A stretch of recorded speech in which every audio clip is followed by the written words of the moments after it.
સંસદના બંને ગૃહોમાં આજે પણ કેન્દ્રીય બજેટ પર ચર્ચા કરવામાં આવી હતી.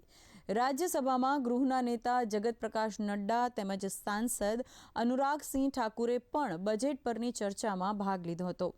નડ્ડાએ બજેટ પરની ચર્ચામાં ભાગ લેતા જણાવ્યું હતું કે આ બજેટ સસ્ટેનેબલ ડેવલપમેન્ટ અને ઇકોનોમિક રિઝિલિયન્સનું બજેટ છે. તેમણે બજેટ સમાવેશી અને રોજગારની તકો વધારનારું હોવાનું કહીને બજેટની પ્રશંસા કરી હતી. નાણામંત્રી નિર્મલા સીતારમણ આખરે બજેટ પરની ચર્ચાનો જવાબ આપ્યો હતો. બજેટ પરની ચર્ચાનો જવાબ આપતા કેન્દ્રીય નાણામંત્રીએ બજેટને વિકસિત ભારત માટેનું બજેટ ગણાવ્યું હતું. રાજ્યો સાથે પક્ષપાત થયો હોવાને મુદ્દે પ્રતિક્રિયા આપતા તેમણે જણાવ્યું હતું કે વિકાસની દોડમાં તમામ રાજ્યોને સામેલ કરવામાં આવ્યા છે. જોકે સપા સાંસદ અખિલેશ યાદવે વિકાસ બાબતે ઉત્તર પ્રદેશ સાથે અન્યાય થયો હોવાનો આક્ષેપ કર્યો હતો. So outlines measures in order that we overcome the challenges, and two core elements have been highlighted.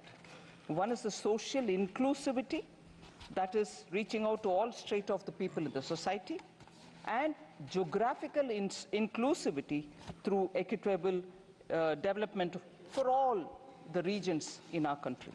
So we are taking a whole of nation approach and now seeking to make sure that we fulfill the aspirations of our people.